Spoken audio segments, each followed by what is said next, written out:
Welcome to Major Intonio's presentation of Infamous Day, Marines at Pearl Harbor, by Robert J. Cressman and J. Michael Wenger. On the afternoon of the 6th of December 1941, Tai Sing Liu, the colorful Pearl Harbor Navy Yard photographer, arranged with Platoon Sergeant Charles R. Christineau, the non-commissioned officer in charge of the main gate at the Navy Yard, to have his Marines pose for a photograph between 08:30 and 09:30 Sunday morning in front of the new concrete main gate. The photo was to be for a Christmas card. As war clouds gathered over the Pacific Basin in late 1941, the United States Pacific Fleet operated, as it had since May 1940, from Pearl Harbor. While the security of that fleet and for the island of Oahu lay in the Army's hands, that of the Navy Yard and the Naval Air Stations at Pearl Harbor and Kaneohe Bay lay in the hands of Marines. In addition, on board the fleet's battleships, aircraft carriers, and some of its cruisers, Marines provided security, served as orderlies for embarked flag officers and ship's captains, and manned secondary anti-aircraft and machine gun batteries, seagoing duties familiar to the Corps since its inception. The Marine barracks at Pearl Harbor comprised a barracks detachment and two companies, A and B, the men living in a comfortable three-story concrete barracks. Company A manned the main gates at the submarine base and Navy Yard and other distant outposts, providing yard security, while Company B enforced traffic regulations and maintained proper police and order under the auspices of the yard police officer. In addition, Marines ran the Navy Yard Fire Department. Elements of Marine Defense battalions made Pearl Harbor their home, too, residing in the several 100-man temporary wooden barracks buildings that had been completed during 1940 and 1941. Less commodious, but no less important, was the burgeoning airbase that Marines of Marine Aircraft Group, MAG 2, later 21, had hewn and hammered out near Barber's Point, Iwa Mooring Mast Field, home for a Marine aircraft group consisting of fighting, scout bombing, and utility squadrons. On the 27th of November, having been privy to intelligence information gleaned from intercepted and translated Japanese diplomatic message traffic, Admiral Harold R. Stark, the Chief of Naval Operations, and General George C. Marshall, the Army's Chief of Staff, sent a war warning to their principal commanders on Oahu, Admiral Husband E. Kimmel, the Commander-in-Chief, Pacific Fleet, and Lieutenant General Walter C. Short, the Commander of the Hawaiian Department. Thus adjured to take appropriate defensive measures, and feeling that his more exposed advanced bases needed strengthening, Kimmel set in motion a plan that had been completed as early as 10th of November to provide planes for Midway and Wake.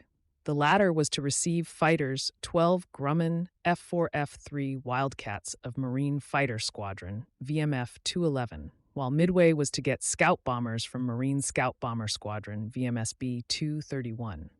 The following day, 28th of November 1941, the carrier Enterprise, CV-6, departed Pearl in Task Force 8 under Vice Admiral William F. Halsey, Jr., Commander Aircraft Battle Force, embarking VMF 211 at sea.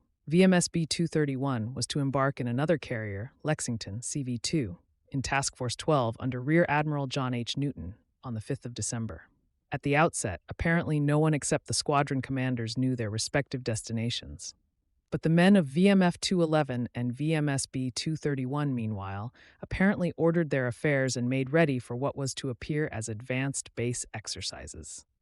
Among those men seeing to his financial affairs at Iwa Mooring Mast Field on the 3rd of December 1941 was First Lieutenant Richard E. Fleming, USMCR, who wrote to his widowed mother, "This is the last time I'll be able to write for probably some time. I'm sorry I can't give you any details. It's that secret." On the 5th, Task Force 12 sailed from Pearl. 18 light gray Vought SB-2U3 Vindicators from VMSB 231, under 41-year-old Major Clarence J. Buddy Chappell, then made the 1.7-hour flight from Iwa and landed on board Lexington, along with the Lady Lex Air Group. Planes recovered, the force set course for Midway. The Lexington departed Pearl Harbor on the morning of 5th of December. That afternoon saw the arrival of Battleship Division 1 from gunnery exercises in the Hawaiian operating area, and the three dreadnoughts, Arizona, BB-39, Nevada, BB-36, and Oklahoma, BB-37, moored in their assigned berths at the quays along Ford Island. The movements of the ships in and out of Pearl Harbor had been the object of much interest on the part of the espionage system operating out of the Japanese consulate in Honolulu throughout the year 1941. For the information its operatives were providing went to support an ambitious and bold operation that had taken shape over several months. Unbeknownst to Admiral Kimmel, a Japanese task force under the command of Vice Admiral Chuichi Nagumo formed around 6 carriers, and the most powerful force of its kind ever assembled by any naval power had set out from the remote Kuril Islands on 27th of November. It observed radio silence and steamed via the comparatively less traveled northern Pacific. Nagumo's mission was to destroy the United States Pacific Fleet and thus ensure its being unable to threaten the Japanese southern operation poised to attack American, British, and Dutch possessions in the Far East. All of the warning signs made available to Admiral Kimmel and General Short pointed toward hostilities occurring within the foreseeable future, but not on Oahu. War, however, was about to burst upon the Marines at Pearl Harbor like a thunderclap from a clear sky. Suddenly hurled into war. Some 200 miles north of Oahu, Vice Admiral Nagumo's First Air Fleet formed around the aircraft carriers Akagi, Kaga, Soryu, Hiryu, Shokaku, and Zuikaku, pressed southward in the pre-dawn hours of 7th December 1941. At 0550, the dark gray ships swung to port into the brisk easterly wind and commenced launching an initial strike of 184 planes 10 minutes later. A second strike would take off after an hour's interval. Once airborne, the 51 HE-D3A1 Type 99 dive bombers, VALs, 89 Nakajima B-5N2 attack planes, KATES, used in high-level bombing or torpedo bombing roles, and 43 Mitsubishi A6M2 Type 00 fighters, Zeros, led by Commander Mitsuo Fuchida, Akagi's air group commander, wheeled around, climbed to 3,000 meters, and droned toward the south at 0616. The only other military planes aloft that morning were Douglas SBD Dauntlesses from Enterprise, flying searches ahead of the carrier as she returned from Wake Island. Army Boeing B-17 Flying Fortresses heading in from the mainland, and Navy Consolidated PBY Catalinas on routine patrols out of the Naval Air Stations at Ford Island and Kaneohe. That morning, 15 of the ships at Pearl Harbor numbered Marine detachments among their complements: 8 battleships, 2 heavy cruisers, 4 light cruisers, and 1 auxiliary.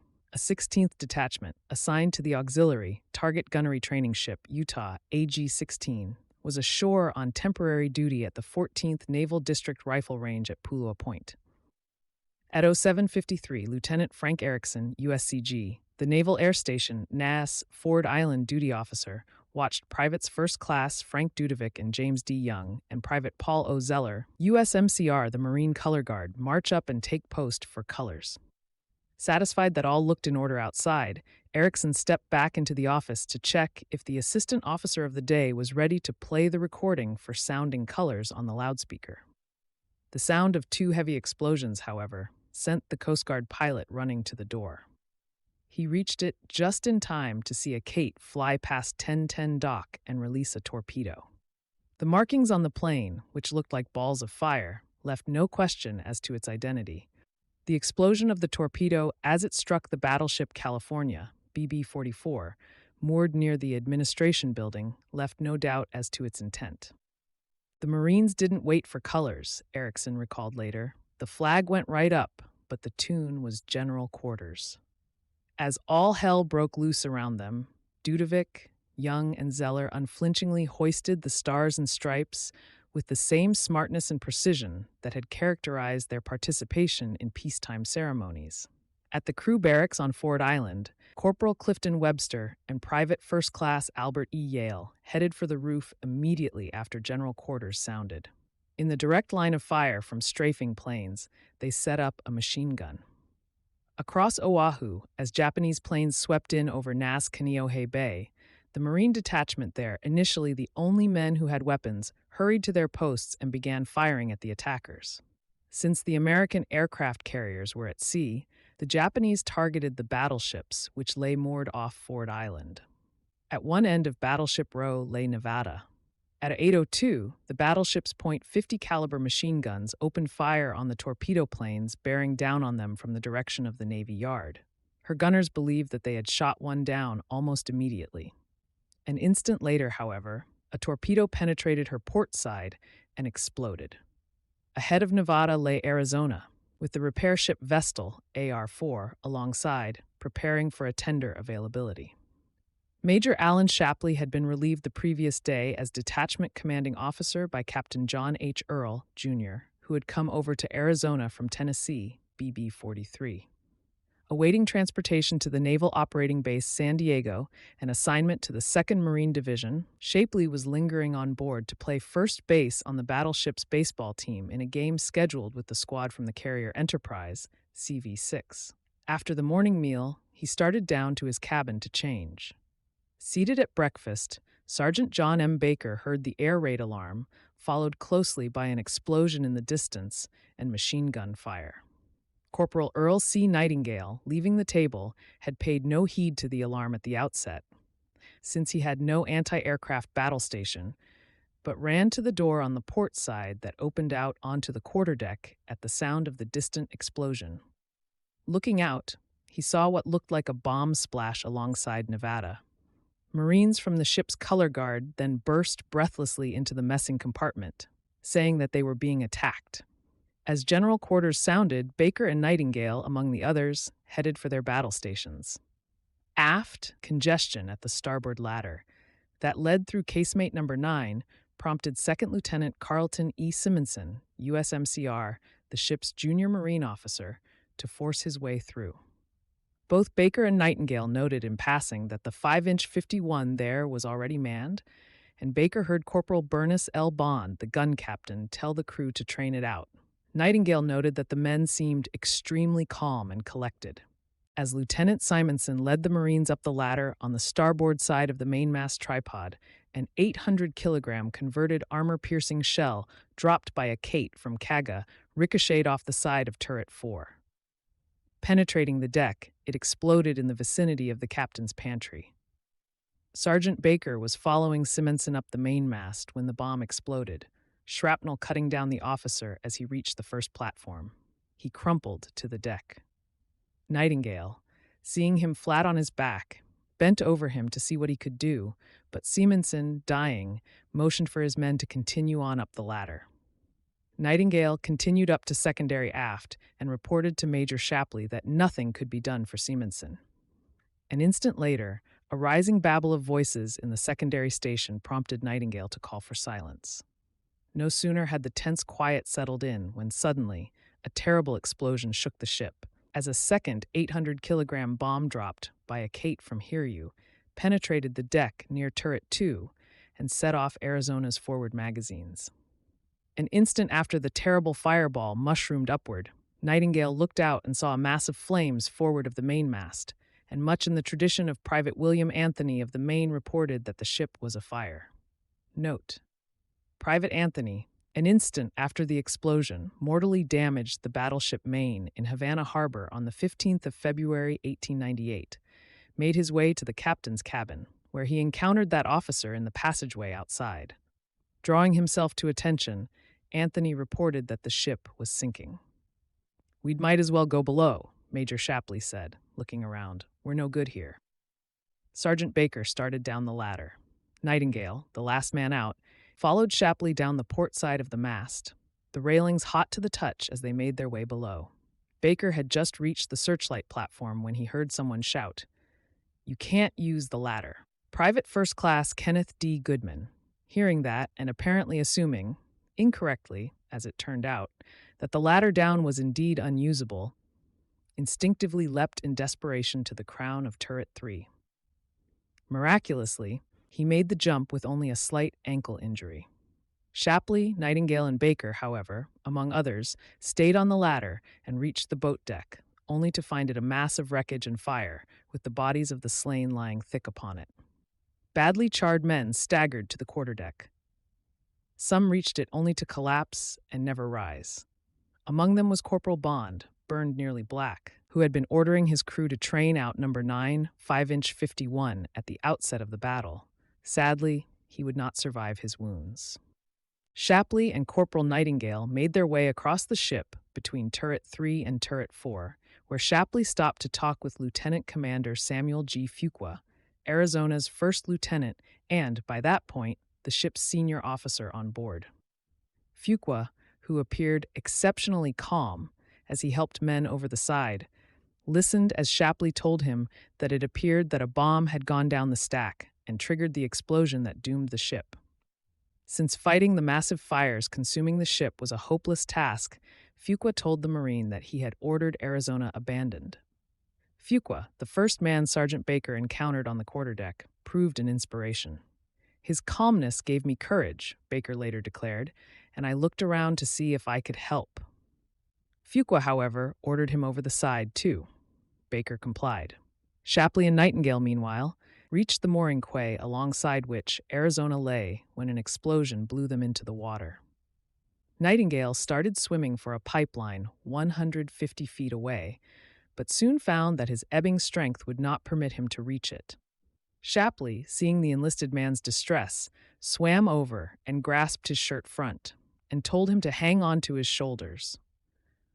The strain of swimming with Nightingale, however, proved too much for even the athletic Shapley, who began to experience difficulties himself. Seeing his former detachment commander foundering, Nightingale loosened his grip on his shoulders and told him to go the rest of the way alone. Shapley stopped, however, and firmly grabbed him by the shirt. He refused to let go. "I would have drowned," Nightingale later recounted, "but for the Major." Sergeant Baker had seen their travail, but, too far away to help, made it to Ford Island alone. Several bombs, meanwhile, fell close aboard Nevada, moored astern of Arizona, which had begun to hemorrhage fuel from ruptured tanks. Fire spread to the oil that lay thick upon the water, threatening Nevada. As the latter counterflooded to correct the list, her acting commanding officer, Lieutenant Commander Francis J. Thomas, USNR, decided that his ship had to get underway to avoid further danger due to proximity of Arizona. After receiving a signal from the yard tower to stand out of the harbor, Nevada singled up her lines at 0820. She began moving from her berth 20 minutes later. Oklahoma, Nevada's sister ship moored inboard of Maryland in berth F5, meanwhile manned air defense stations at about 0757 to the sound of gunfire. After a junior officer passed the word over the general announcing system that it was not a drill providing a suffix of profanity to underscore the fact, all men not having an anti-aircraft defense station were ordered to lay below the armored deck. Crews at the 5-inch and 3-inch batteries, meanwhile, opened ready-use lockers. A heavy shock, followed by a loud explosion, came soon thereafter as a torpedo slammed home in the battleship's port side. The Okie soon began listing to port. Oil and water cascaded over the decks, making them extremely slippery and silencing the ready-duty machine gun on the forward superstructure. 2 more torpedoes struck home. The massive rent in the ship's side rendered the desperate attempts at damage control futile.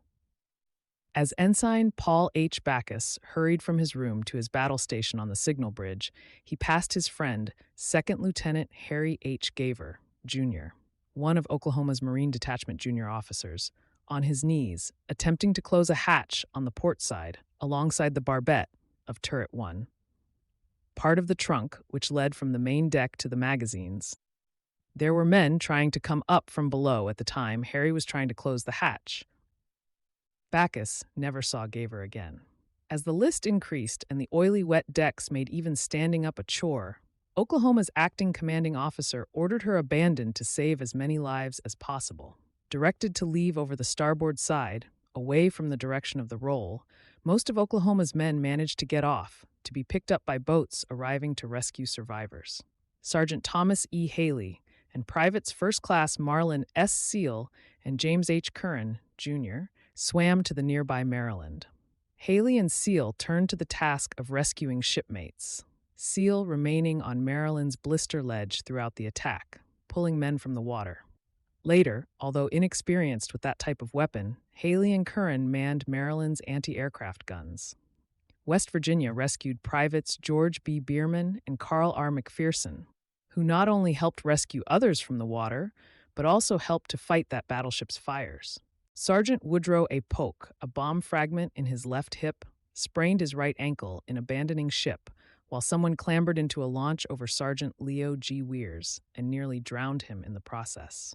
Gunnery Sergeant Norman L. Currier stepped from Oklahoma's Red Hull to a boat, dry-shod. Weirs, as Haley and Curran, soon found a short-handed anti-aircraft gun on Maryland's boat deck and helped pass ammunition.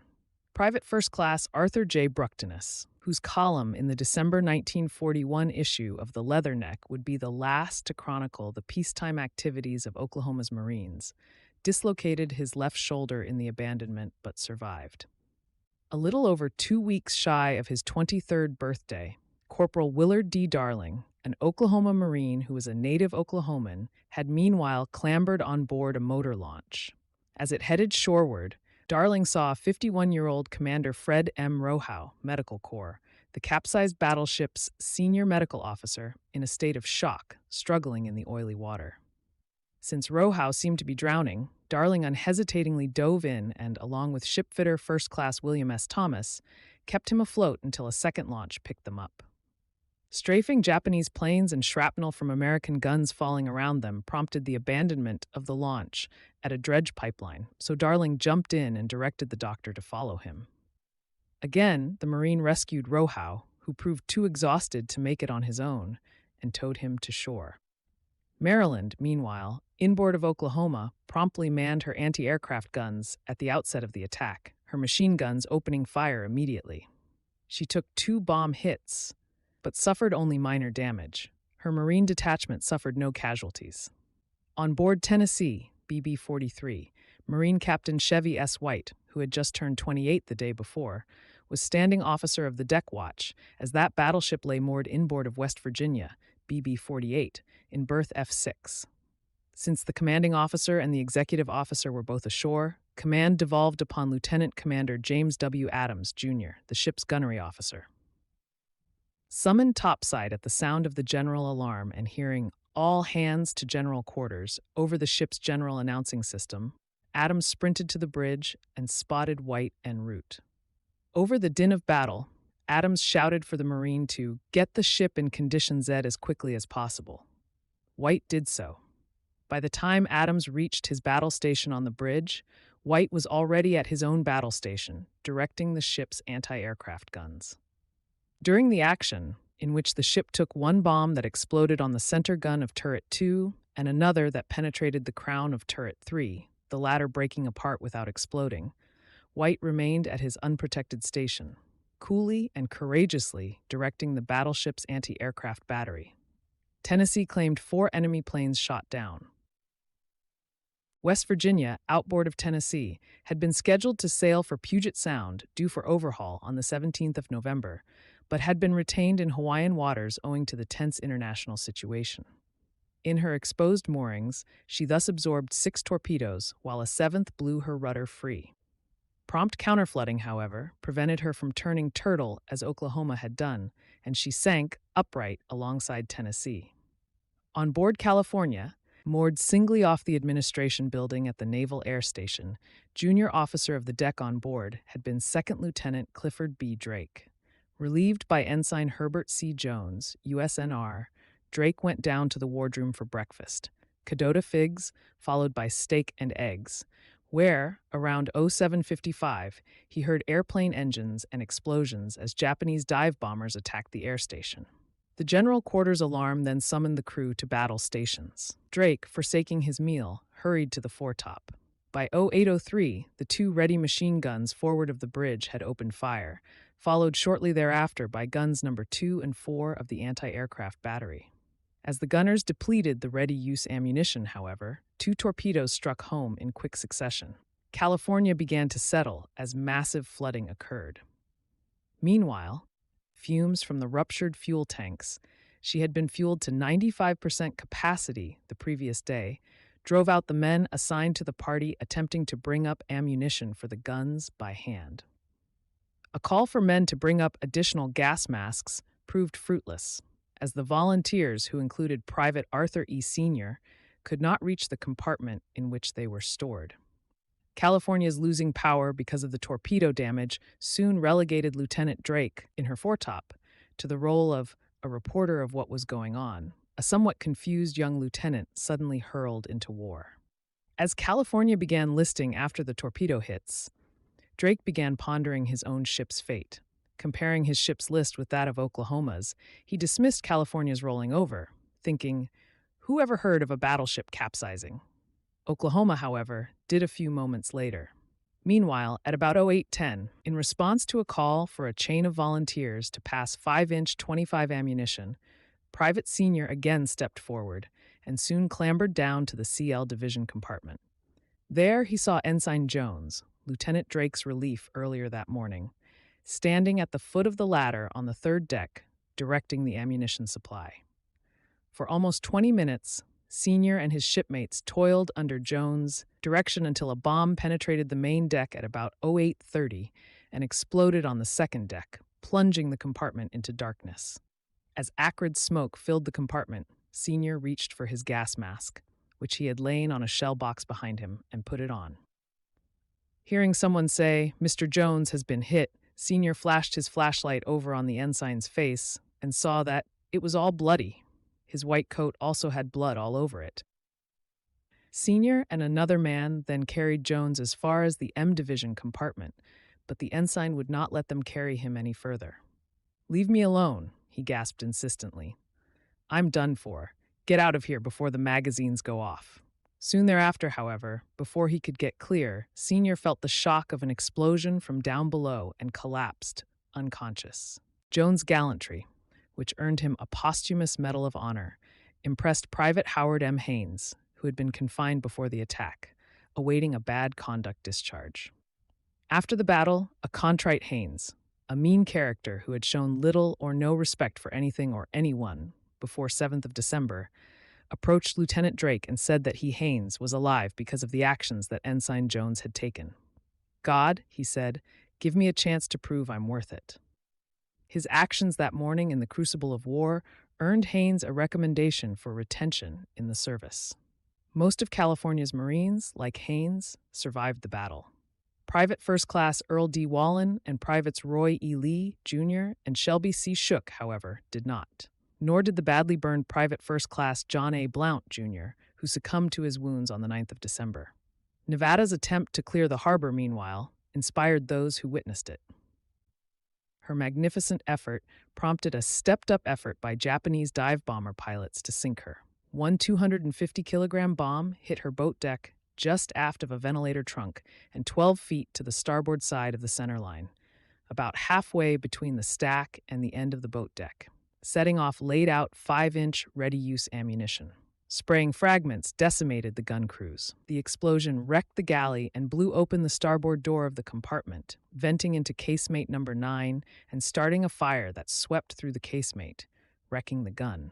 Although he had been seriously wounded by the blast that had hurt both of his legs and stripped much of his uniform from his body, Corporal Joe R. Driscoll disregarded his own condition and insisted that he man another gun.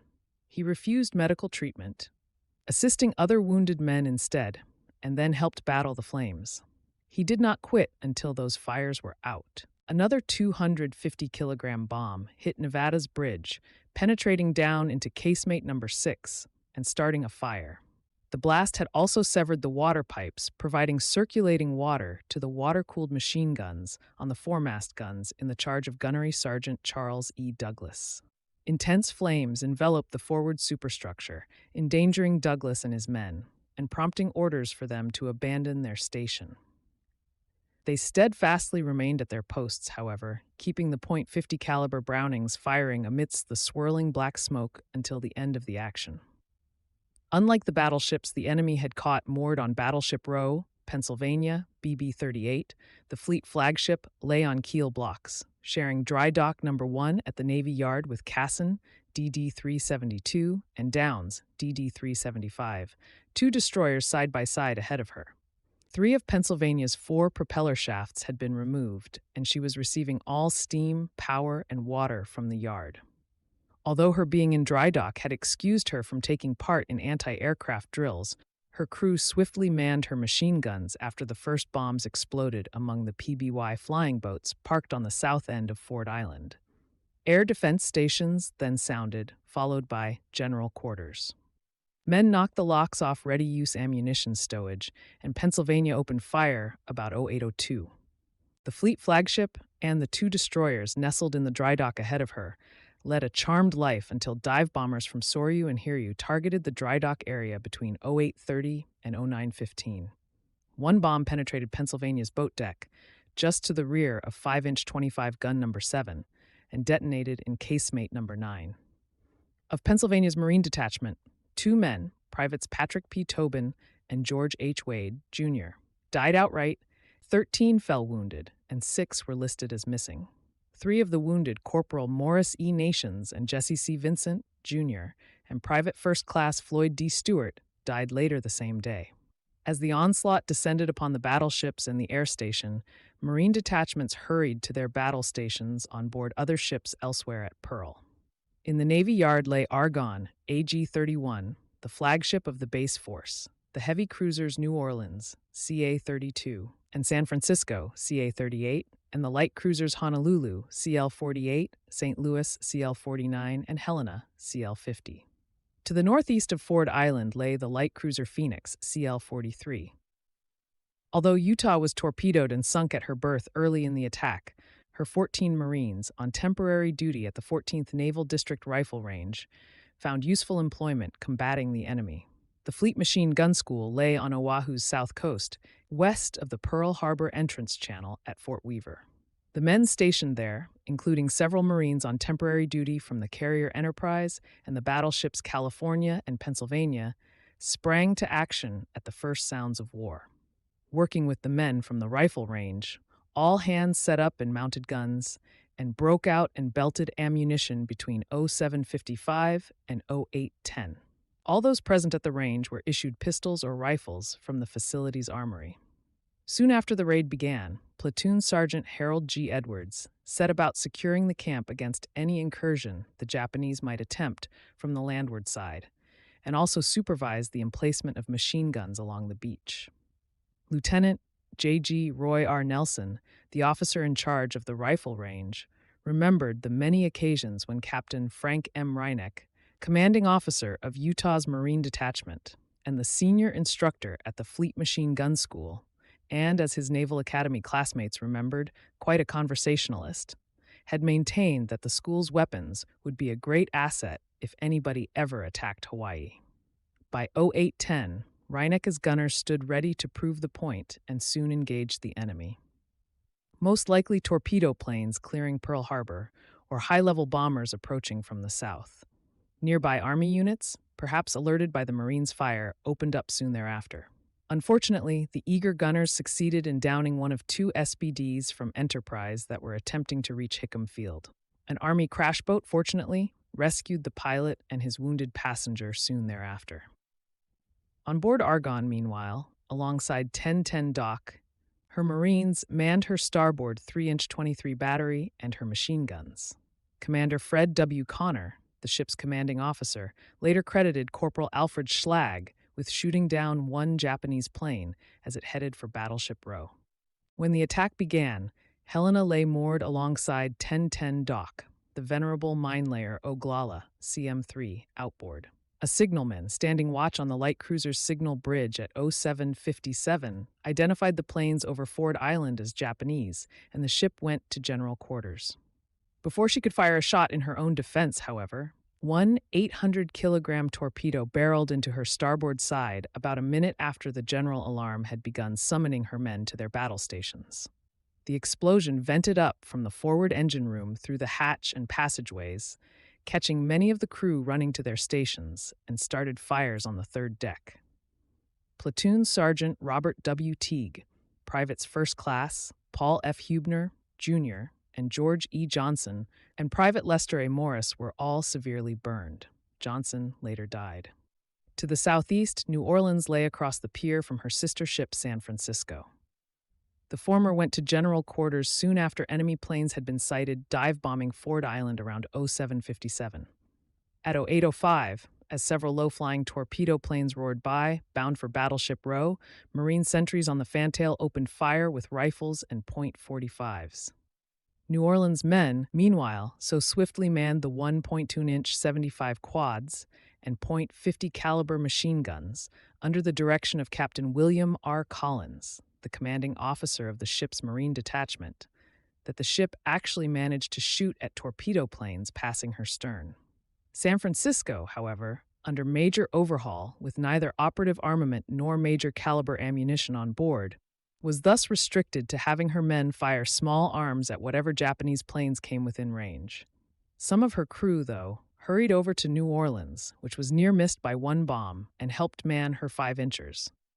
St. Louis, outboard of Honolulu, went to general quarters at 0757 and opened fire with her 1.1 quadruple-mounted anti-aircraft and .50 caliber machine gun batteries. And after getting her 5-inch mounts in commission by 0830, although without power in train, she hauled in her lines at 0847 and got underway at 0931. With all 5-inchers in full commission by 0947, she proceeded to sea, passing the channel entrance buoys abeam around 10. Honolulu, damaged by a near miss from a bomb, remained moored at her berth throughout the action. Phoenix, moored by herself in berth C6 in Pearl Harbor, to the northeast of Ford Island, noted the attacking planes at 0755 and went to general quarters. Her machine gun battery opened fire at 0810 on the attacking planes as they came within range, her anti-aircraft battery 5 minutes later. Ultimately, after 2 false starts, where she had gotten underway and left her berth only to see sortie signals canceled each time, Phoenix cleared the harbor later that day and put to sea. For at least one Marine, though, the day's adventure was not over when the Japanese planes departed. Search flights took off from Ford Island, pilots taking up utility aircraft with scratch crews to look for the enemy carriers which had launched the raid. Mustered at the Naval Air Station on Ford Island, Oklahoma's Sergeant Haley, still clad in his oil-soaked underwear, volunteered to go up in a plane that was leaving on a search mission at around 11:30. He remained aloft in the plane, armed with a rifle, for some 5 hours. After the attacking planes had retired, the grim business of cleaning up and getting on with the war had to be undertaken. Muster had to be taken to determine who was missing, who was wounded, who lay dead. Men sought out their friends and shipmates. First Lieutenant Cornelius C. Smith, Jr., from the Marine Barracks at the Navy Yard, searched in vain among the maimed and dying at the Naval Hospital later that day for his friend Harry Gaver from Oklahoma.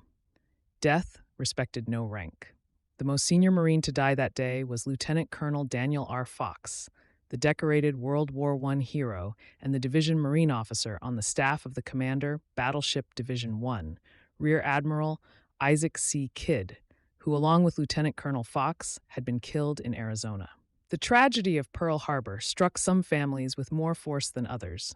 Numbered among Arizona's lost were Private Gordon E. Shive of the battleship's Marine Detachment and his brother, Radioman 3rd Class Malcolm H. Shive, a member of the ship's company. Over the next few days, Marines from the sunken ships received reassignment to other vessels. Nevada's Marines deployed ashore to set up defensive positions in the fields adjacent to the grounded and listing battleship, and the dead, those who could be found, were interred with appropriate ceremony. Eventually, the deeds of Marines in the battleship detachments were recognized by appropriate commendations and advancements in ratings. Chief among them, Gunnery Sergeant Douglas, Sergeant Haley, and Corporals Driscoll and Darling were each awarded the Navy Cross. For his meritorious conduct at the peril of his own life, Major Shapley was commended and awarded the Silver Star.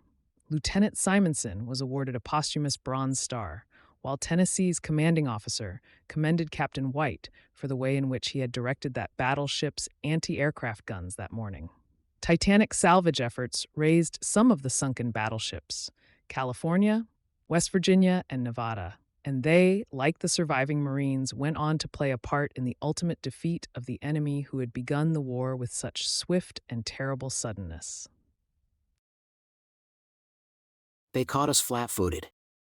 At 0740, when Fuchita's flyers had closed to within a few miles of Kahuku Point, the 43 Zeros split away from the rest of the formation, swinging out north and west of Wheeler Field.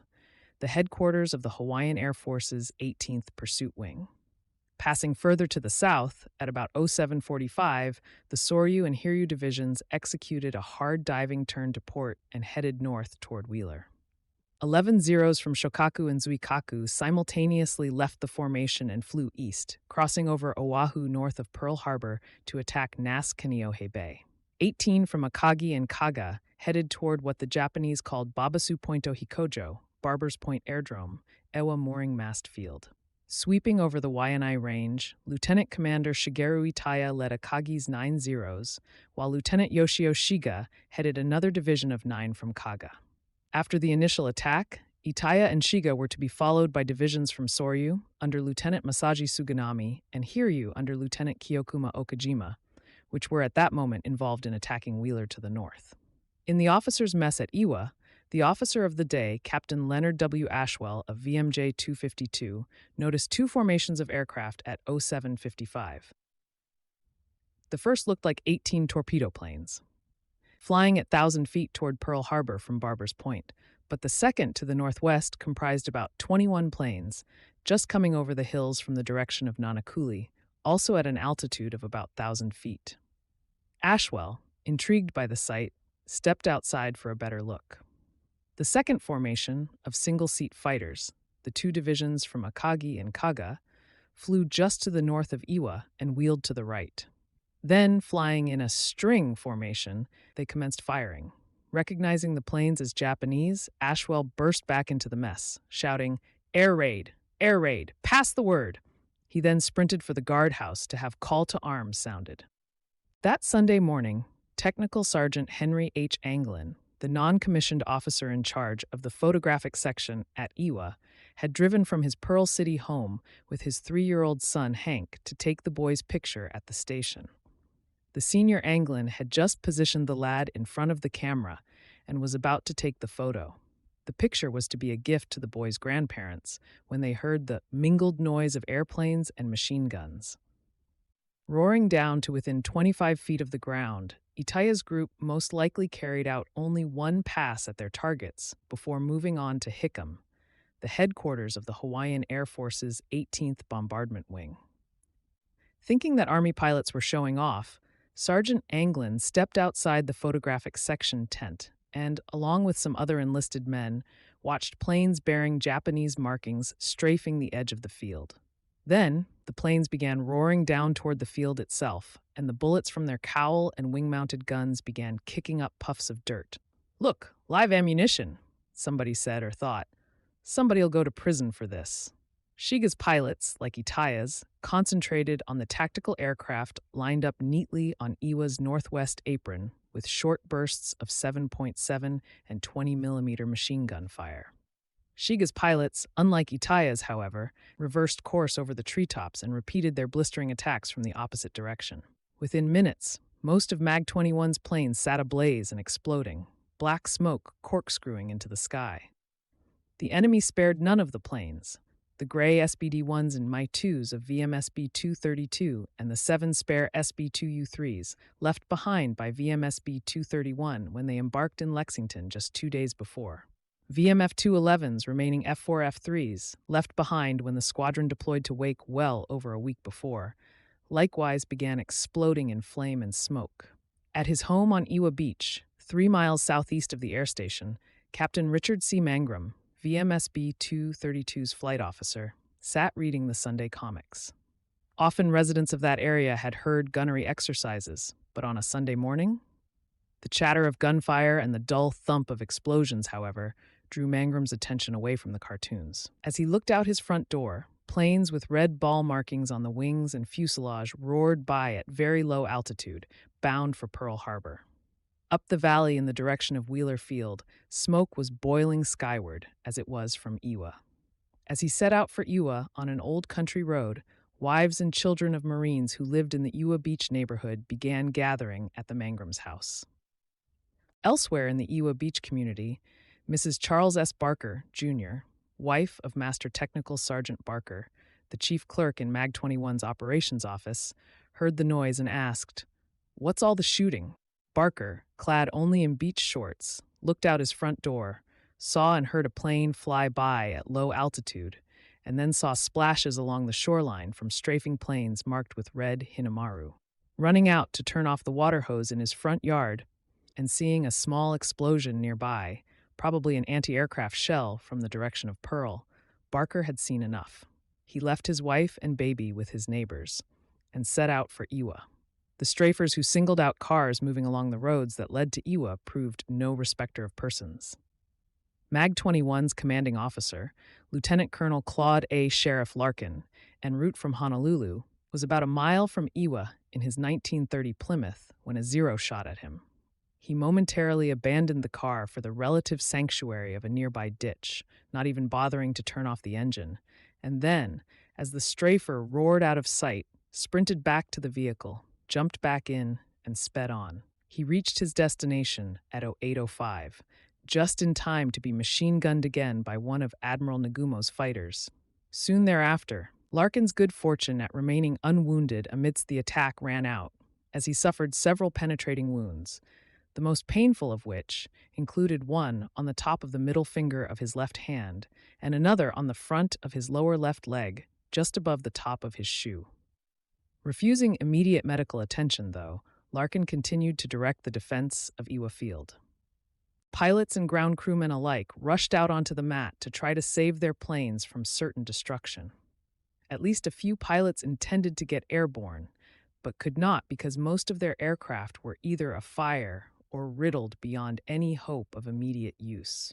Captain Milo G. Haynes of VMF 211 sought safety behind a tractor, he and the machine's driver taking shelter on the side opposite to the strafers. Another Zero came in from another angle, however, and strafed them from that direction.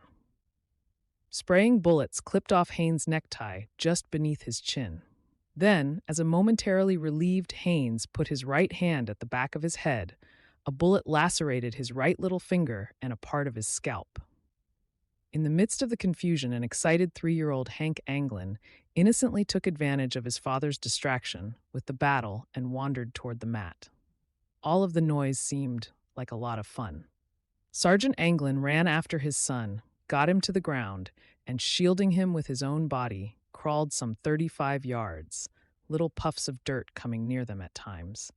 As they clambered inside the radio trailer to get out of harm's way, a bullet made a hole above the door. Moving back to the photo tent, the elder Anglin put his son under a wooden bench. As he set about gathering his camera gear to take pictures of the action, a bullet went through his left arm. Deprived of the use of that arm for a time, Anglin returned to the bench under which his son still crouched obediently to see little Hank point to a spent bullet on the floor and hear him warn, "Don't touch that, Daddy. It's hot." Private First Class James W. Mann, the driver assigned to Iwa's 1938 Ford ambulance, had been refueling the vehicle when the attack began. When Lieutenant Thomas L. Allman, Medical Corps, USN, the group medical officer, saw the first planes break into flames, he ordered Mann to take the ambulance to the flight line. Accompanied by pharmacist's mate Second Class Orrin D. Smith, a corpsman from Sick Bay, they sped off. The Japanese planes seemed to be attracted to the bright red crosses on the ambulance, however, and halted its progress near the mooring mast. Realizing that they were under attack, Mann floored the brake pedal and the Ford screeched to a halt. Rather than leave the vehicle for a safer area, Mann and Smith crawled underneath it so that they could continue their mission as quickly as possible. The strafing, however, continued unabated. Ironically, the first casualty Mann had to collect was the man lying prone beside him. Orrin Smith felt a searing pain as one of the Japanese 7.7mm rounds found its mark in the fleshy part of his left calf. Seeing that the corpsman had been hurt, Mann assisted him out from under the vehicle and up into the cab. Despite continued strafing that shot out 4 tires, Mann pressed doggedly ahead and delivered the wounded Smith to sick bay. After seeing that the corpsman's bleeding was stopped and the painful wound was cleaned and dressed, Private First Class Mann sprinted to his own tent. Grabbing his rifle, he then returned to the battered ambulance and, shot out tires flopping, drove toward Iwa's garage. There, Master Technical Sergeant Lawrence R. Darner directed his men to replace the damaged tires with those from a mobile water purifier. Meanwhile, Smith resumed his duties as a member of the dressing station crew. Also watching the smoke beginning to billow skyward was Sergeant Duane W. Shaw, USMCR, the driver of the station fire truck. Normally, during off-duty hours, the truck sat parked a quarter-mile from the landing area. Shaw, figuring that it was his job to put out the fires, climbed into the fire engine and set off. Unfortunately, like Private First Class Man's ambulance, Sergeant Shaw's bright red engine, moving across the embattled camp, soon attracted strafing Zeros. Unfazed by the enemy fire that perforated his vehicle in several places, he drove doggedly toward the flight line until another Zero shot out his tires. Only then, pausing to make a hasty estimate of the situation, he reasoned that with the fire truck at least temporarily out of service, he would have to do something else. Jumping down from the cab, he soon got himself a rifle and some ammunition. Then he set out for the flight line. If he could not put out fires, he could at least do some firing of his own at the men who caused them. With the parking area cloaked in black smoke, Japanese fighter pilots shifted their efforts to the planes, either out for repairs in the rear areas or to the utility planes parked north of the intersection of the main runways. Inside 10 minutes' time, machine gun fire likewise transformed many of those planes into flaming wreckage. Firing only small arms and rifles in the opening stages, the Marines fought back against Kaga's fighters as best they could, with almost reckless heroism. Lieutenant Shiga remembered one particular leatherneck who, oblivious to the machine gun fire striking the ground around him and kicking up dirt, stood transfixed, emptying his sidearm at Shiga's Zero as it roared past. Years later, Shiga would describe that lone, defiant, and unknown Marine as the bravest American he had ever met. A tragic drama, however, soon unfolded amidst the Japanese attack. One Marine, Sergeant William E. Lutchen, Jr., USMCR, a truck driver, had been under suspicion of espionage, and he was ordered placed under arrest. In the exchange of gunfire that followed his resisting being taken into custody, though, he was shot dead. With that one exception, the Marines at Iwo Field had fought back to a man. As if Akagi's and Kaga's fighters had not sown enough destruction on Iwo, one division of Zeros from Soryu and one from Hiryu arrived on the scene, fresh from laying waste to many of the planes at Wheeler Field. This second group of fighter pilots went about their work with the same deadly precision exhibited at Wheeler only minutes before. The raid caught Master Technical Sergeant Darner's crew in the middle of changing the tires on the station's ambulance. Private First Class Man, who by that point had managed to obtain some ammunition for his rifle, dropped down with the rest of the Marines at the garage and fired at the attacking fighters as they streaked by.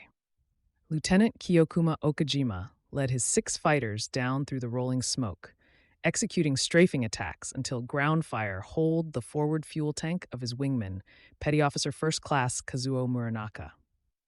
When Okajima discovered the damage to Muranaka's plane, he decided that his men had pressed their luck far enough and began to assemble his unit and shepherd them toward the rendezvous area some 10 miles west of Kana Point. The retiring Japanese, in all likelihood, then spotted incoming planes from Enterprise, CV-6, that had been launched at 0618 to scout 150 miles ahead of the ship in 9 two-plane sections. Their planned flight path to Pearl was to take many of them over Iwo Mooring Mast Field, where some would encounter Japanese aircraft. Meanwhile, back at Iwo, after what must have seemed an eternity, the Zeros of the first wave at last wheeled away toward their rendezvous point. Having made a shambles of the Marine Air Base, Japanese pilots claimed the destruction of 60 aircraft on the ground. Akagi's airmen accounted for 11, Kaga's 15, Soryu's 12, and Hiryu's 22. Their figures were not too far off the mark, for 47 aircraft of all types had been parked at the field at the beginning of the onslaught, 33 of which had been fully operational. Although the Japanese had wreaked havoc upon MiG-21's complement of planes, the group's casualties seemed miraculously light. Apparently, the enemy fighter pilots in the first wave maintained a fairly high degree of discipline, eschewing attacks on people and concentrating their attacks on machines. Many of Iwo's Marines, however, had parked their cars near the center of the station. By the time the Japanese departed, The parking lot resembled a junkyard of mangled automobiles of various makes and models. Overcoming the initial shock of the first strafing attack, Iwa's Marines took stock of their situation. As soon as the last of Ataya's and Shiga's Zeros had departed, Marines went out and manned stations with rifles and .30 caliber machine guns taken from damaged aircraft and from the squadron ordnance rooms. Technical Sergeant William G. Turnage, an armorer, supervised the setting up of the free machine guns. Technical Sergeant Anglin, meanwhile, took his little boy to the guardhouse, where a woman motorist agreed to drive Hank home to his mother. As it would turn out, that reunion was not to be accomplished until much later that day, inasmuch as the distraught mother had already left home to look for her son. Master Technical Sergeant Emil S. Peters, a veteran of action in Nicaragua, had, during the first attack, reported to the Central Ordnance Tent to lend a hand in manning a gun. By the time he arrived there, however, there were none left to man. Then he saw a Douglas SBD-2, one of two spares assigned to VMSB 232, parked behind the squadron's tents. Enlisting the aid of Private William G. Turner, VMSB 231's squadron clerk, Peters ran over to the ex-Lexington machine that still bore her USN markings, 2B6, pulled the after canopy forward, and clambered in the after cockpit, stepping hard on the foot pedal to unship the free .30 caliber Browning from its housing in the after fuselage, and then locking it in place. Turner, having obtained a supply of belted ammunition, took his place on the wing as Peters' assistant. Elsewhere, nursing his painfully wounded finger and leg, Lieutenant Colonel Larkin ordered extra guards posted on the perimeter of the field and on the various roads leading into the base.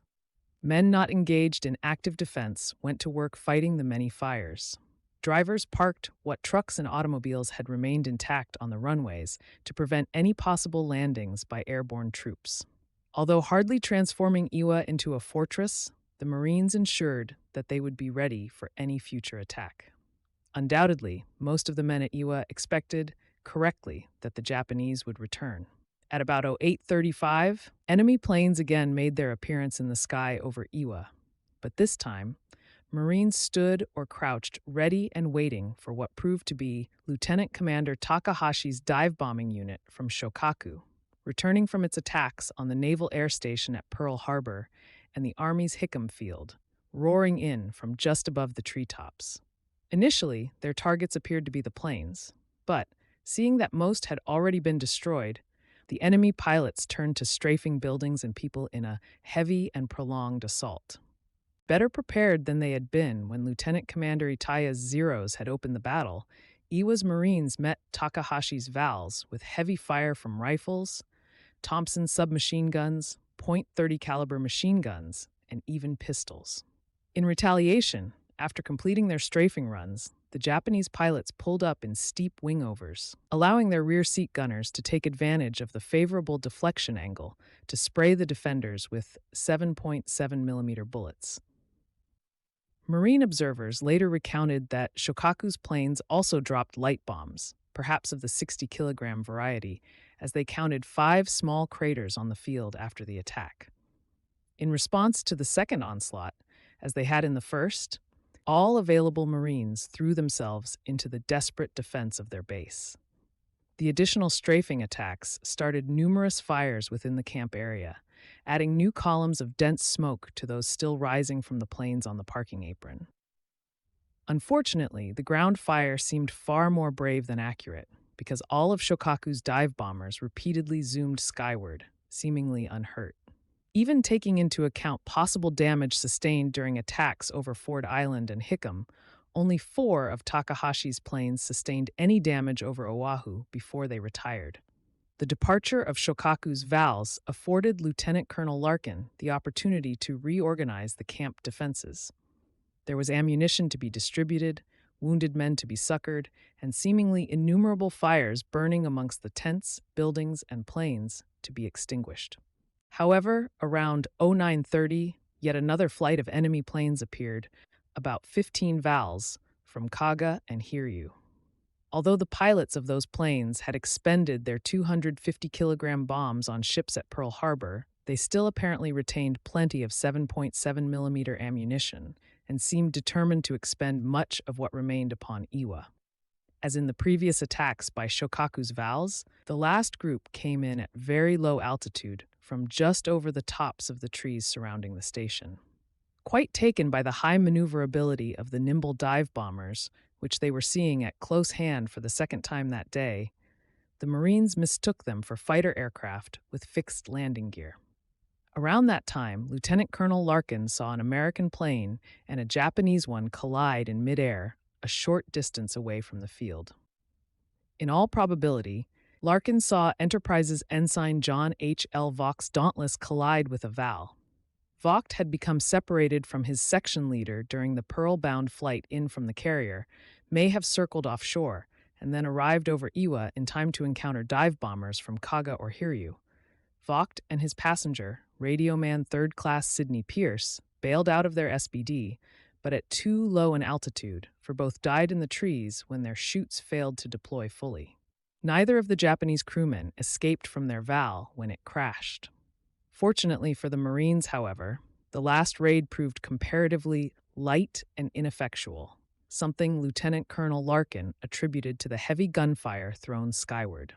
The short respite between the 2nd and 3rd strafing attacks had allowed Iwa's defenders to bring all possible weapons to bear against the Japanese.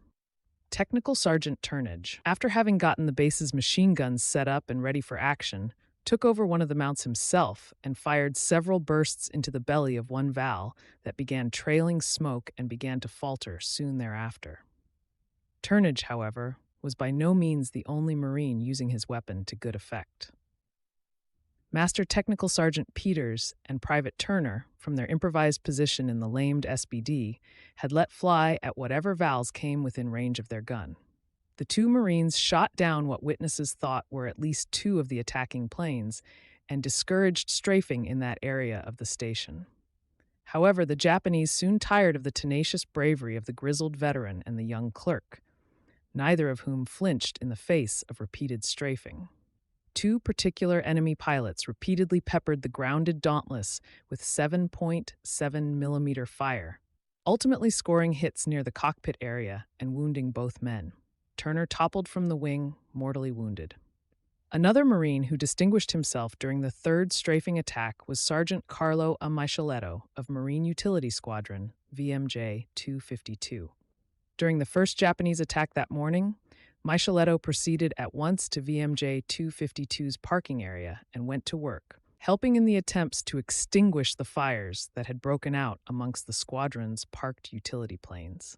He continued in those labors until the last strafing attack began. Putting aside his firefighting equipment and grabbing a rifle, he took cover behind a small pile of lumber and, heedless of the heavy machine gunning, continued to fire at the attacking planes until a burst of enemy fire struck him in the head and killed him instantly. Eventually, in an almost predictable way, the Japanese planes formed up and flew off to the west, leaving the once neatly manicured mooring mast field smoldering. The Marines had barely had time to catch their collective breath when, at 1,000, almost as a capstone to the complete chaos wreaked by the initial Japanese attack, 7 more planes arrived. Their markings, however, were of a more familiar variety, red-centered blue and white stars. The newcomers proved to be a group of Dauntlesses from Enterprise. For the better part of an hour, Lieutenant Wilmer E. Gallagher, Executive Officer of Scouting Squadron 6, had circled fitfully over the Pacific swells south of Oahu, waiting for the situation there to settle down. At about 09:45, when he had seen that the skies seemed relatively clear of Japanese planes, Gallagher decided rather than face friendly fire over Pearl, he would go to Iwa instead. They had barely stopped on the strip, however, when a Marine ran out to Gallagher's plane and yelled, "For God's sake, get into the air, or they'll strafe you too." Other Enterprise pilots likewise saw ground crews frantically motioning for them to take off immediately. Instructed to take off and stay in the air until air raid was over, the Enterprise pilots took off and headed for Pearl Harbor.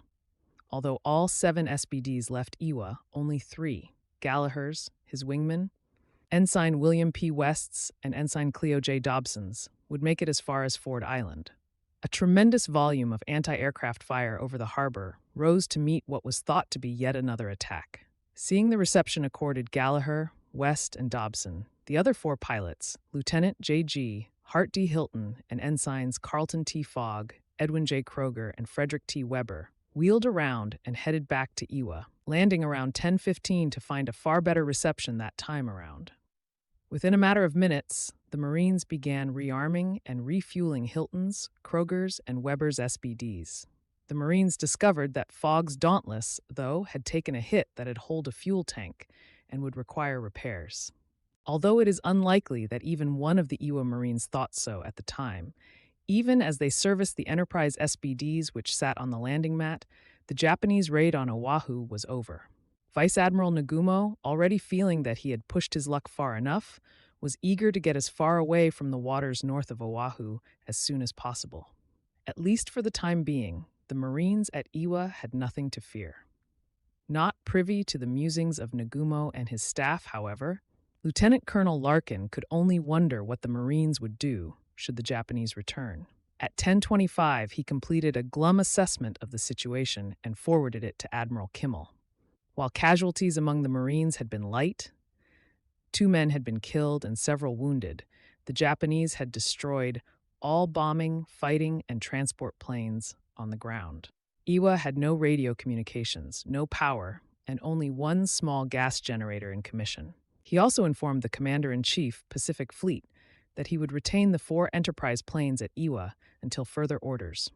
Larkin also notified Wheeler Field Control of the SBDs being held at his field. At 1100, Wheeler called and directed all available planes to rendezvous with a flight of B-17s over Hickam. Lieutenant J.G. Hilton and the 2 ensigns from Bombing Squadron 6, Kroger and Weber, took off at 11:15, and the Marines never heard from them again. Finding no Army planes over Hickam, 2 flights of B-17s and Douglas A-20s had only just departed, the 3 Navy pilots landed at Ford Island. Ensign Fogg's SBD represented the sole naval strike capability at Iwa as the day ended. "They caught us flat-footed," Larkin unabashedly wrote Major General Ross E. Rowell of the events of 7th of December.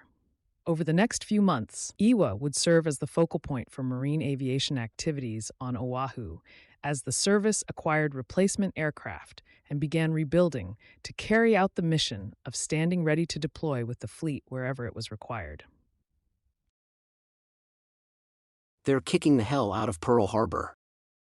Although the Japanese accorded the battleships and air facilities priority as targets for destruction on the morning of 7th of December 1941, it was natural that the onslaught touched the Marine barracks at Pearl Harbor Navy Yard as well.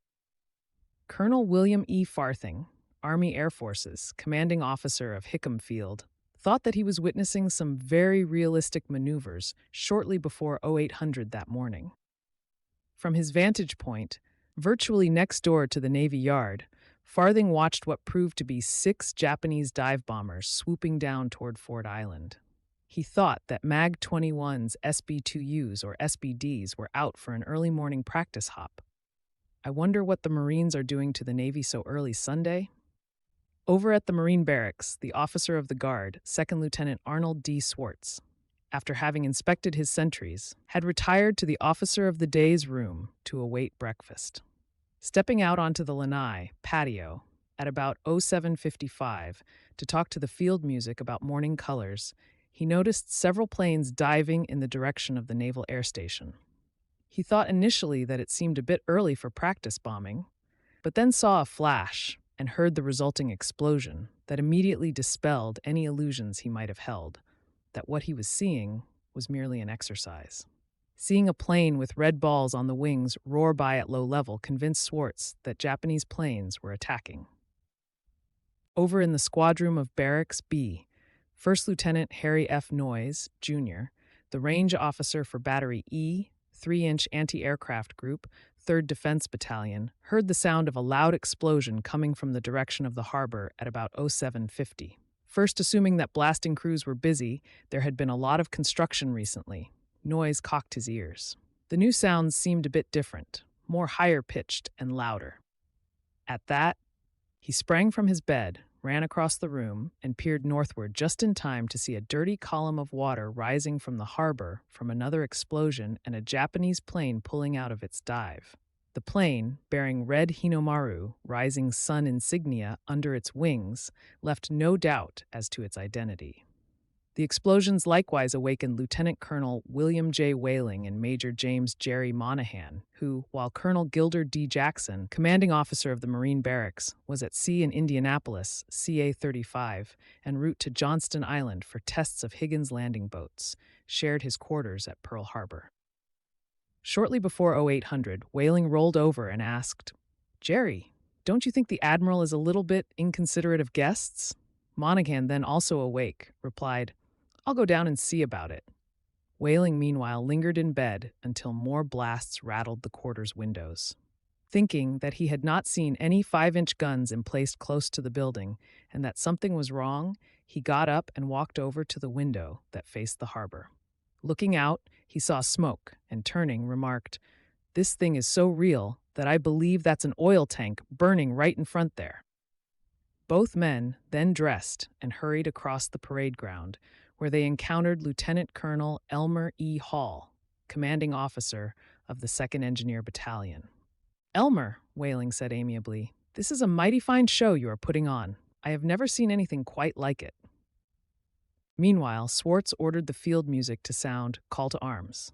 Then, running into the officers' section of the mess hall, Swartz informed the officer of the day, First Lieutenant Cornelius C. Smith, Jr., who had been enjoying a cup of coffee with Marine gunner Floyd McCorkle when sharp blasts had rocked the building, that the Japanese were attacking. Like Swartz, they ran out onto the lanai. Standing there, speechless, they watched the first enemy planes diving on Ford Island. Marines began to stumble, eyes wide in disbelief from the barracks. Some were lurching on the run into pants and shirts, a few wore only towels. Swartz then ordered one of the platoon sergeants to roust out the men and get them under cover of the trees outside. Smith, too, then ran outside to the parade ground. As he looked at the rising smoke and the Japanese planes, he doubted those who had derided the Japs as cross-eyed, second-rate pilots who couldn't hit the broadside of a barn door. It was enough to turn his stomach. "They're kicking the hell out of Pearl Harbor," he thought. Meanwhile, unable to reach Colonel Harry B. Pickett, the 14th Naval District Marine officer, as well as Colonel Jackson and Captain Samuel R. Shaw, commanding officer of Company A, by telephone, Swartz sent runners to the officers' respective quarters. He then ordered a non-commissioned officer from the quartermaster department to dispense arms and ammunition. While Swartz organized the men beneath the trees outside the barracks, Lieutenant Noyes dressed and then drove across the parade ground to Building 277, arriving about 08:05. At the same time, like Swartz, First Lieutenant James S. O'Halloran, the 3rd Defense Battalion's duty officer and commanding officer of Battery F, 3-inch anti-aircraft group, wanted to get in touch with his senior officers. After having had assembly sounded and signaling his men to take cover, O'Halloran ordered Marine gunner Frederick M. Steinhauser, the assistant battalion communications officer, to telephone all of the officers who resided outside the reservation and inform them of the attack.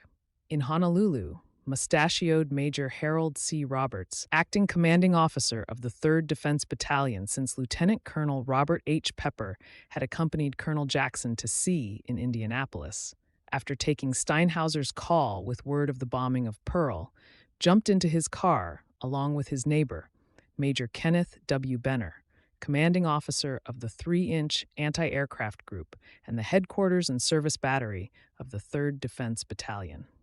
As Roberts' car crept through the heavy traffic toward Pearl, the two officers could see Japanese aircraft flying along the coast.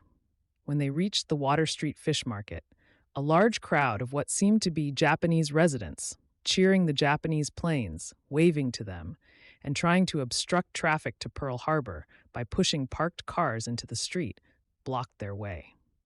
Meanwhile, as his acting battalion commander was battling his way through Honolulu's congested streets, O'Halloran was organizing his Marines as they poured out of the barracks into groups to break out small arms and machine guns from the various battalion storerooms. After Harry Noyes drove up, O'Halloran told him to do what he could to get the 3-inch guns and fire control equipment, if available, broken out and set up, and then instructed other Marines to get tractors and start hauling guns to the parade ground. Another detail of men hurried off to recover an anti-aircraft director that lay crated and ready for shipment to Midway. Marines continued to stream out onto the grounds, having been ordered out of the barracks with their rifles and cartridge belts. They doubled the sentry posts and received instructions to stand ready and armed to deploy in an emergency. Noyes saw some Marines who had not been assigned any tasks commencing fire on enemy planes, which were considerably out of range. At the main gate of the Navy Yard, the Marines fired at whatever planes came close enough. Sailors from the high-speed mine layer Sicard DM-21 en route to their ship later attested to seeing one Japanese plane shot down by the guards' rifle fire. Tai-Sing Liu, who was to have photographed those guards at the new gate, had left Honolulu in a hurry when he heard the sound of explosions and gunfire and saw the rising columns of smoke. He arrived at the naval reservation without his Graflex and soon marveled at the cool bravery of the young, fighting Marines who stood their ground under fire, blazing away at enemy planes with rifles while keeping traffic moving. Finally, the more senior officers quartered outside the reservation began showing up. When Colonel Pickett arrived, Lieutenant Swartz returned to the officer of the day's room and found that Captain Shaw had reached there also. Securing from his position as officer of the guard, Swartz returned to his 3-inch gun battery being set up near Building 277. Ordering Marines out of the building, he managed to obtain a steel helmet and a pistol each for himself and Lieutenant O'Halloran. Captain Samuel G. Taxis, commanding officer of the 3rd Defense Battalion's 5-inch artillery group, meanwhile, witnessed terrific confusion ensuing from his men's efforts to obtain ammunition, steel helmets, and other items of equipment. Meanwhile, the comparatively few Marines of Lieutenant Colonel Bert A. Bones' 1st Defense Battalion, most of which garrisoned Wake, Johnston, and Palmyra, made their presence felt. Urged on by Lieutenant Noyes, one detail of men immediately reported to the battalion, gun shed, and storerooms, and issued rifles and ammunition to all comers, while another detachment worked feverishly assembling machine guns. Navy Yard workmen Engineman Lokana Keepy and Oliver Bright, fireman Gerard Williams, and rigger Ernest W. Birch appeared, looking for some way to help the Marines, who soon put them to work distributing ammunition to the machine gun crews. Soon, the Marines at the barracks added the staccato hammering of automatic weapons fire to the general din around them. Meanwhile, other Marines from the 1st Defense Battalion broke out firefighting equipment. As shrapnel from exploding anti-aircraft shells began to strike the roof of the barracks and adjacent buildings. At about 08:20, Majors Roberts and Benner reached the Marine barracks just in time to observe the beginning of the Japanese second-wave attacks against Pearl. Roberts found that Lieutenant O'Halloran had gotten the 3rd Battalion ready for battle, with 7.50 caliber and 6.30 caliber machine guns set up and with ammunition belted. Under Captain Harry O. Smith, Jr., commanding officer of Battery H, Machine Gun Group, 3rd Defense Battalion, the 3rd's Marine gunners had already claimed one Japanese plane shot down. Lieutenant Noyes was, meanwhile, in the process of deploying 7 3-inch guns, 3 on the west end of the parade ground and 4 on the east. Sergeant Major Leland H. Alexander of the Headquarters and Service Battery of the 3rd Defense Battalion suggested to Lieutenant O'Halloran that an armed convoy be organized to secure ammunition for the guns, as none was available in the Navy Yard proper. Roberts gave Alexander permission to put together the requisite trucks, weapons, and men. Lieutenant Colonel Bone had the same idea and accordingly dispatched a truck at 08:30 to the nearest ammunition dump near Fort Kamehameha. Bone ordered another group of men from the 5-inch battery to the Naval Ammunition Depot at WWII just in case. He hoped that at least one truck would get through the maelstrom of traffic. Marines from the 2nd Engineer Battalion made ammunition runs as well as provided men and motorcycles for messengers. Meanwhile, Roberts directed Major Benner to have the 3rd Battalion's guns operational before the ammunition trucks returned and to set the fuses for 1,000 yards, since the guns lacked the necessary height-finding equipment. The makeshift emplacements, however, presented less than ideal firing positions, since the barracks and nearby yard buildings restricted the field of fire, and many of the low-flying planes appeared on the horizon only for an instant. Necessity often being the mother of invention, Roberts devised an impromptu fire control system, stationing a warning section of 8 men, equipped with field glasses and led by Lieutenant Swartz, in the center of the parade ground. The spotters were to pass the word to a group of field musics, who, using their instruments, were to sound appropriate warnings. 1 blast meant planes approaching from the north, 2 blasts from the east, and so on. Taking precautions against fires in the temporary wooden barracks, Roberts ordered hoses run out and extinguishers placed in front of them, along with shovels, axes, and buckets of sand, the latter to deal with incendiary bombs. Hose reel and chemical carts placed near the center hydrant near the mess hall, and all possible containers filled with water for both fighting fires and drinking. In addition, he ordered cooks and messmen to prepare coffee and fill every other container on hand with water, and organized riflemen in groups of about 16 to sit on the ground with an officer or non-commissioned officer in charge to direct their fire. He also called for runners from all groups in the battalion and established his command post at the parade ground's south corner, and ordered the almost 150 civilians who had showed up looking for ways to help out to report to the machine gun storeroom and fill ammunition belts and clean weapons. Among other actions, he also instructed the battalion sergeant major to be ready to safeguard important papers from the headquarters barracks.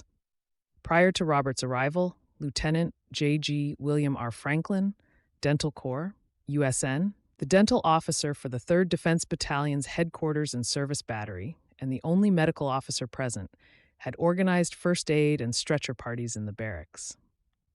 As the other doctors arrived, Roberts directed them to set up dressing stations at each battalion headquarters and one at sick bay.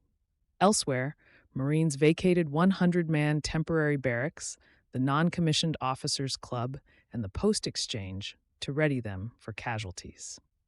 Parties of Marines also reported to the waterfront area to assist in collecting and transporting casualties from the ships in the harbor to the naval hospital. By the time the Marines had gotten their new fire precautions in place, the Japanese second wave attack was in full swing. Although their pilots selected targets exclusively from among the Pacific Fleet warships, the Marines at the barracks in the Navy Yard still were able to take the Japanese planes, most of which seemed to be coming in from the west and southwest, under fire. While Marines were busily setting up the 3-inch guns, several civilian yard workmen grabbed up rifles and brought their fire to bear upon the enemy, allowing Swartz's men to continue their work. The Japanese eventually put Major Roberts' ingenious fire control methods, the field musics, to the test. After hearing 4 hearty blasts from the bandsmen, the .50 calibers began hammering out cones of tracer that caught 2 low-flying dive bombers as they pulled out of their runs over Pearl, prompting Roberts' fear that the ships would fire at them too and hit the barracks. One valve slanted earthward near what appeared to be either the west end of the lower tank farm or the south end of the Naval Hospital Reservation, while the other, emitting great quantities of smoke, crashed west-southwest of the parade ground. Although the Marines' success against their tormentors must have seemed sweet indeed, a skeptical Captain Taxis thought it more likely that the crews of the 2 Vals bagged by the machine gunners had just run out of luck. Most of the firing, in his opinion, had been quite ineffectual, mostly directed at enemy planes far beyond range of the weapons and merely fired into the air at no target at all. Gunners on board the fleet's warships were faring little better. Almost simultaneously with the dive bombing attacks, horizontal bombing attacks began. Major Roberts noted that the 18 bombers flew in 2 Vs of 9 planes each in column of Vs and that they kept a good formation. At least some of those planes appeared to have bombed the battleship Pennsylvania and the destroyers Cassine and Downs in Dry Dock No. 1. In the confusion, however, Roberts probably saw two divisions of Kates from Zuikaku preparing for their attack runs on Hickam Field. A single division of such planes from Shokaku, meanwhile, attacked the Navy Yard and the Naval Air Station. Well removed from the barracks, Marines assigned to the Navy Yard's fire department rendered invaluable assistance in leading critical firefighting efforts. Heading the department, Sergeant Harold F. Abbott supervised the distribution of the various units and coordinated the flood of volunteers who stepped forward to help. One of Abbott's men, Private First Class Marion M. Milbrandt, with his 1,000-gallon pumper, summoned to the Naval Hospital grounds, found that one of Kaga's Kates, struck by machine gun fire from the ships moored in the repair basin, had crashed near there. The resulting fire, fed by the crashed plane's gasoline, threatened the facility, but Milbrandt and his crew controlled the blaze. Other Marine firefighters were hard at work alongside Dry Dock No. 1. Pennsylvania had not been the only ship not fully ready for war, since she lay immobile at one end of the dry dock. Downs lay in the dock, undergoing various items of work, while Cassin had been having ordnance alterations at the yard, and thus had none of her 5-inch .38s ready for firing. Both destroyers soon came in for some unwanted attention. As bombs turned the two destroyers into cauldrons of flames, and their crews abandoned ship, two sailors from Downs, meanwhile, sprinted over to the Marine barracks. Gunner's mate, First Class Michael G. Odietis, and Gunner's mate Second Class Curtis P. Schultze. After the order to abandon ship had been given, both had, on their own initiative, gone to the Marine barracks to assist in the distribution of arms and ammunition. They soon returned, however, each gunner's mate with a Browning automatic rifle in hand, to do his part in fighting back. Utilizing 3 of the department's pumpers, meanwhile, the first firefighters from the yard, who included Corporal John Gimson, Privates First Class William M. Brashear, William A. Hopper, Peter Curticus, Frank W. Farrett, Marvin D. Dahlman, and Corporal Milbrandt among them, soon arrived and began to play water on the burning ships. At about 09:15, 4 torpedo warheads on board, Downs cooked off and exploded, the concussion tearing the hoses from the hands of the men fighting the blaze and sending fragments everywhere, temporarily forcing all hands to retreat to the nearby road and sprawl there. Knocked flat several times by the explosions, the Marines and other firefighters, which included men from Cassin and Downs and civilian yard workmen, remained on the job. Explosions continued to rack the 2 destroyers, while subsequent partial flooding of the dock caused Cassin to pivot on her forefoot and heel over onto her sister ship. Working under the direction of Lieutenant William R. Spear, a 57-year-old retired naval officer called to the colors, the firemen were understandably concerned that the oil fires burning in proximity to the 2 destroyers might drift aft in the partially flooded dry dock and breach the caisson. Unleashing a wall of water that would carry Pennsylvania, 3 of whose 4 propeller shafts had been pulled for overhaul, down upon the burning destroyers. Preparing for that eventuality, Private First Class Don O'Femer, in charge of the 750-gallon pumper, stood ready should the conflagration spread to the northeast through the dock. Fortunately, circumstances never required Femer and his men to defend the caisson from fire, but the young private had more than his share of troubles when his pumper broke down at what could have been a critical moment. Undaunted, Femer made temporary repairs and stood his ground at the caisson throughout the raid. At the opposite end of the dry dock, meanwhile, Private First Class Omar E. Hill fared little better with his 500-gallon pumper. As if the firefighting labors were not arduous enough, a ruptured circulating water line threatened to shut down his fire engine. Holding a rag on the broken line while his comrades raced away to obtain spare parts, Hill kept his pumper in the battle. Meanwhile, firefighters on the west side of the dock succeeded in passing 3 hoses to men on Pennsylvania's forecastle, where they directed blasts of water ahead of the ship and down the starboard side to prevent the burning oil, which resembled a seething cauldron, from drifting aft. A second 500-gallon engine crew, led by Private First Class Dahlman, battled the fires at the southwest end of the dry dock, despite the suffocating oily black smoke billowing forth from Cassin and Downs. Eventually, by 10:35, the The Marines and other volunteers, who included the indomitable Tai Sing Lu, had succeeded in quelling the fires on board Cassin. Those on board Downs were put out early that afternoon. More work, however, lay in store for Corporal Milbrandt and his crew. Between 0755 and 0900, 3 Vals had attacked the destroyer Shaw, DD-373, which shared YFD-2 with the little yard tug Sotoyomo. All 3 scored hits. Fires ultimately reached Shaw's forward magazines and triggered an explosion that sent tendrils of smoke into the sky and severed the ship's bow. Several other volunteer units were already battling the blaze with hose carts and 2 350-gallon pumpers sent in from Honolulu. Milbrandt, aided as well by the Pan American Airways fireboat normally stationed at Pearl City, ultimately succeeded in extinguishing the stricken destroyer's fires. In the meantime, after having pounded the military installations on Oahu for nearly 2 hours, between 0940 and 1000, the Japanese planes made their way westward to return to the carrier decks from whence they had arisen. With the respite offered by the enemy's departure, no one knew for sure whether or not they would be back. The Marines at last found time to take stock of their situation. Fortunately, the Marine barracks lay some distance away from what had interested the Japanese the most, the ships in the harbor proper. Although some shell fragments literally rained at times, the material loss sustained by the barracks was slight. Moreover, it had been American gunfire from the ships in the harbor, rather than bombs from Japanese planes overhead, that had inflicted the damage. At one point that morning, a 3-inch anti-aircraft shell crashed through the roof of a storehouse, the only damage sustained by the barracks during the entire attack. Considering the carnage at the airfields on Oahu, and especially among the units of the Pacific Fleet, only 4 men of the 3rd Defense Battalion had been wounded.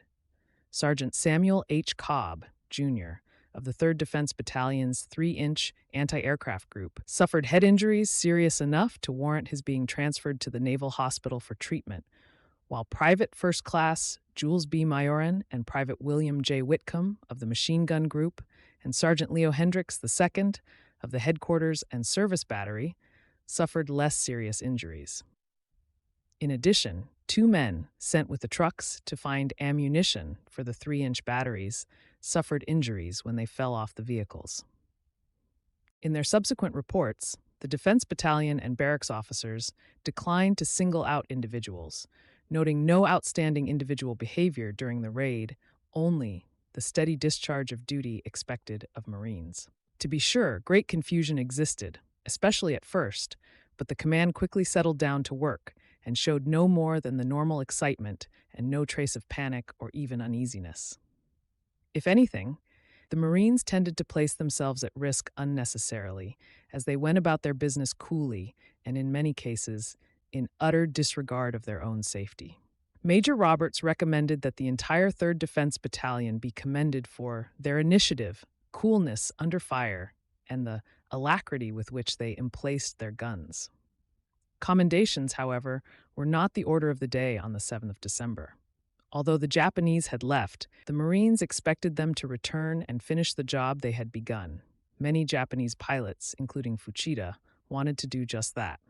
If another attack was to come, there was much to do to prepare for it. As the skies cleared of enemy planes, the Marines at the barracks secured their establishment and took steps to complete the work already begun on the defenses. At 10:30, the 3rd Defense Battalion's corporal of the guard moved to the barracks and set the battalion's radio to the Army Information Service frequency, thus enabling them to pass flash messages to all groups. The Marines also distributed gas masks to all hands. The morning and afternoon passed quickly, the men losing track of time. The initial confusion experienced during the opening moments of the raid had by that point given way to at least some semblance of order, as officers and non-coms arrived from leave and began to sort out their commands. At 11:05, the 3rd Defense Battalion's Battery G deployed to makeshift defense positions as an infantry reserve in some ditches dug for building foundations. All of the messmen, many of whom had taken an active hand in the defense of the barracks against the Japanese attack, returned to the 3 general mess halls and opened up an around-the-clock service to all comers. including about 6,000 meals to the civilian workmen of the Navy Yard, a service discontinued only after the food supply at the regular established eating places could be replenished. By 1100, at least some of the 3-inch batteries were emplaced and ready to answer any future Japanese raids. At the north end of the parade ground, the 3rd Defense Battalion's Battery D stood ready for action at 11:35, while another battery, consisting of 3 guns and an anti-aircraft director, the one originally earmarked for Midway, lay at the south end. At 12:20, Major Roberts organized his battalion's strength into 6 task groups. Task Group Number 1 was to double the Navy Yard guard force, Number 2 was to provide anti-aircraft defense, and Number 3 was to provide machine gun defense. Number 4 was to provide infantry reserve and firefighting crews. Number 5 was to coordinate transportation, and Number 6 was to provide ammunition and equipment, as well as messing and billeting support. By 1300, meanwhile, all of the fires in Dry Dock Number 1 had been extinguished, permitting the Marine and civilian firefighters to secure their hard-worked equipment.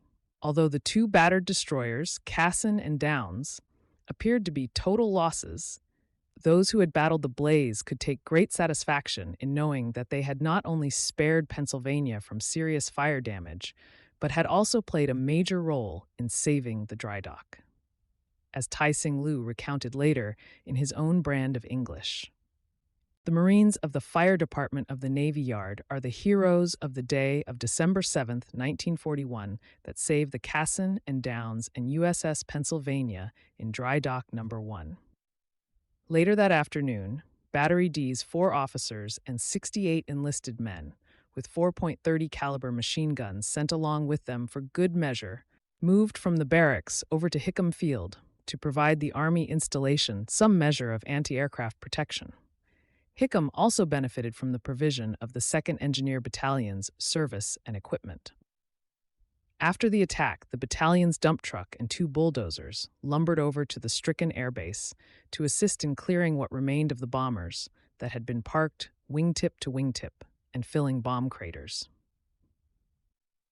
Around 15:30, a Marine patrol approached Tai Sing Lu, a familiar figure about the Navy Yard, and asked him to do them a favor. They had had no lunch. Some had had no breakfast because of the events of the day. Going to the garage, Lu rode his bright red put-put over to the 3rd Defense Battalion mess hall and related to his old friend Technical Sergeant Joseph A. Newland the tale of the hungry Marines. Newland and his messmen prepared ham and chicken sandwiches, and Lu made the rounds of all the posts he could reach. In the afternoon and early evening hours of 7th of December, the men received reports that their drinking water was poisoned and that various points on Oahu were being bombed and or invaded. In the absence of any real news, such alarming reports, especially when added to the already nervous state of the defenders, only fueled the fear and paranoia prevalent among all ranks and rates. In addition, most of the men were exhausted after their exertions of the morning and afternoon. Dog-tired, many would remain on duty for 36 hours without relief. Drawn, unshaven faces and puffy eyes were common. Tense, expectant, and anxious Marines and sailors at Pearl spent a fitful night on the 7th. It is little wonder that mistakes would be made that would have tragic consequences, especially in the Stygian darkness of that first blacked-out Hawaiian night following the raid. Still some hours away from Oahu, the carrier Enterprise and her air group had been flying searches and patrols throughout the day in a so far fruitless effort to locate the Japanese carrier force. South of Oahu, one of her pilots spotted what he thought was a Japanese ship, and Enterprise launched a 31-plane strike at 16:42. Nagumo's fleet, however, was homeward bound. While Enterprise recovered the torpedo planes and dive bombers after their fruitless search, she directed the fighters to land at Nass Pearl Harbor. Machine guns on board the battleship Pennsylvania opened fire on the flight as it came for a landing, though, and soon the entire harbor exploded into a fury of gunfire as cones of tracers converged on the incoming Wildcats. 3 of the F-4Fs slanted earthward almost immediately. A 4th crashed a short time later. 2 managed to land at Ford Island. The 3rd Defense Battalion's journalist later recorded that, 6 planes with running lights under 400 feet altitude tried Ford Island landing and were machine gunned. It was a tragic footnote to what had been a terrible day indeed. The Marines at Pearl Harbor had been surprised by the attack that descended upon them, but they rose to the occasion and fought back in the best traditions of the naval service. While the enemy had attacked with tenacity and daring, no less so was the response from the Marines on board the battleships and cruisers, at Iwa Mooring Mast Field, and at the Marine Barracks. One can only think that Admiral Isoroku Yamamoto's worst fears of America's terrible resolve, and that he had awakened a sleeping giant, would have been confirmed if he could have peered into the faces, so deeply etched with grim determination, of the Marines who had survived the events of that December day in 1941. Pearl Harbor Remembered. Several of the many memoirs in the Marine Corps Oral History Collection are by Marines who were serving at Pearl Harbor on 7 December 1941 and personally witnessed the Japanese attack. 2 such memoirs, one by Lieutenant General Alan Shapley and a second by Brigadier General Samuel R. Shaw, vividly describe the events of that day as they remembered it. General Shapley, a major in December 1941, had been relieved as commander of Arizona's Marine Detachment on the 6th. He recalled, "I was just finishing my breakfast, and I was just about ready to go to my room and get in my baseball uniform to play the Enterprise for the baseball championship of the United States Fleet, and I heard this terrible bang and crash. I thought it was a motor sailor that they dropped on the fantail, and I ran up there to see what it was all about. When I got up on deck there, the sailors were aligned on the railing there, looking towards Pearl Harbor, and I heard 2 or 3 of them say, 'This is the best damn drill the Army Air Corps has ever put on.' Then we saw a destroyer being blown up in the dry dock across the way.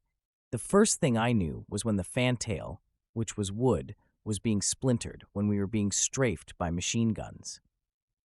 And then there was a little bit of confusion, and I can remember this because they passed the word on ship that all unengaged personnel get below the 3rd deck.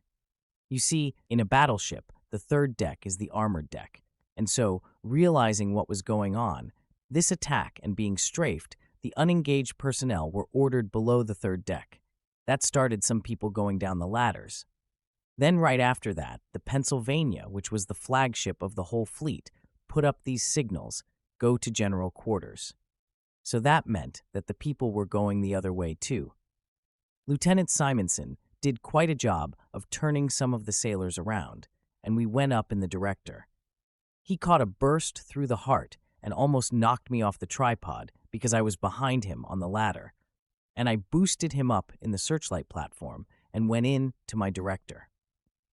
And of course, when I got up there were only 7 or 8 men there, and I thought we were all going to get cooked to death because I couldn't see anything but fire below after a while. I stayed there and watched this whole attack because I had a grandstand seat for that, and then it got pretty hot. Anyway, the wind was blowing from the stern to the stem, and I sent the men down and got those men off. Then I apparently got knocked off or blown off. I was pretty close to shore. There was a dredging pipeline that ran between the ship and Ford Island, and I guess that I was only about 25 yards from the pipeline and 10 yards from Ford Island and managed to get ashore. I wasn't so much covered with oil. I didn't have any clothes on. The burning fuel oil burnt all my clothes off. I walked up to the airfield, which wasn't very bright of me because this was still being attacked at first. I wanted to get a machine gun in the administration building, but I couldn't do that. Then I was given a boat cloak from one of my men.